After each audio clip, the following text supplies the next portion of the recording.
நிக்காதீங்க. என்னய்யா?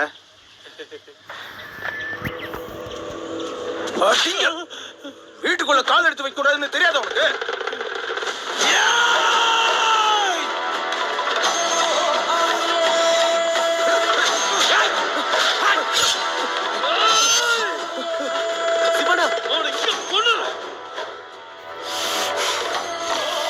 மோகனே, ஒழுங்கா போய் வேலையை பாரு. சும்மா சண்டை போட்டுக்கிட்டு. சிவா, முதலாளி அதையே நினைச்சு டென்ஷனா இருக்காத. அவனுக்கு என்ன, அடுத்தவனுக்கு தானே டென்ஷன்.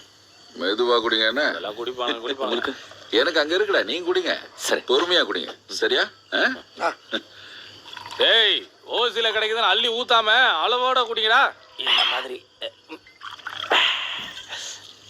எல்லாரும் முன்னாடியும் என் மேல கை வச்சிருக்கான்.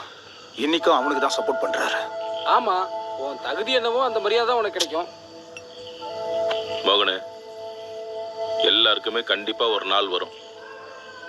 அன்னைக்கு உன்னை பாத்துக்கலாம். நீ குடி, நான் இதோ வந்துடுறேன். சார் கல்ல நம்ம இடத்துக்கு எதுவும் பிரச்சனை வராதுல்ல? யோ, நீனு என்கிட்ட இப்படிலாம் கேள்வி கேட்குற? சிவா, நீ எனக்கு ஒரு முதலாளி மாதிரி தான்.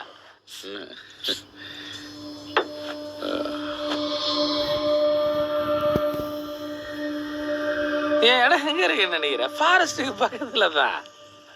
அதையும் கூட ஆக்கிரமிப்பு நிலைன்னு சொல்லிட்டானுங்க.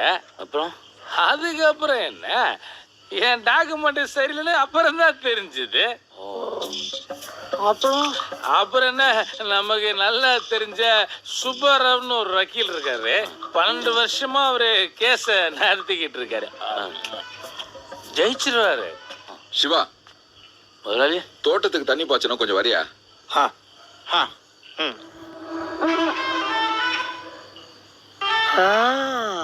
வா போலாம், வா. சிவா, டார்ச் எடுத்துக்க, ஜாக்கிரதை. சரி முதலாளி. அம்மா, அவங்க யாருக்கும் தெரிஞ்சிருக்காதுல்ல? தெரியாது முதலாளி, எல்லாரும் மாப்புது. டேய் சிவா, உன் ஆளு கதை என்னாச்சு? பைக்ல இங்கேயும் அங்கேயும் சுத்திட்டு இருக்கீங்க, என்ன முடிவு பண்ணிருக்க? அவ்வளோதான் போச்சு. குறுக்கில் அந்த ஃபாரஸ்ட் ஆஃபீஸர் வந்து கட்டு விட்டான். அவன் வேலையும் தூக்கிட முடியாதா? டேய், அவ என்ன பண்ணுவா? ஃபாரஸ்ட் ஆபீசர் சொல்றதை அவ செய்யறா. அப்போ அவனை வேலையும் தூக்கிடுங்க. அதெல்லாம் அவ்வளோ ஒன்றும் சுலபம் இல்லை சிவா. அவன் வேலையை அவன் ஒழுங்கா செய்யலைன்னா ஏதாவது பண்ணலாம். அப்படியா? அப்போ அவனை வேலை செய்ய விடாம நான் பார்த்துக்கிறேன். அவனை தூர வேலையை நீங்கள் பார்த்துக்கோங்க. நீ மூலக்காரன் தான் சிவா, எல்லாத்தையும் டக்கு டக்குன்னு யோசிக்கிற.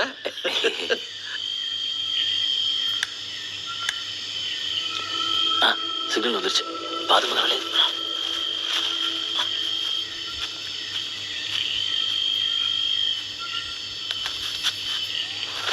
வாமா வேகமா.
அந்த நேரத்துல காட்டுக்குள்ள தெரியக்கூடாதுன்னு உனக்கு தெரியாதா? தேவையில்லாத விஷயத்துல எல்லாம் தலையிட்டா இப்படிதான் நடக்கும். சும்மா அவனை பயமுறுத்தாதீங்க, முதல்ல அவன் சரியாகட்டும். நீ வயசுல சின்னவங்கிறதுனால சொல்றேன்.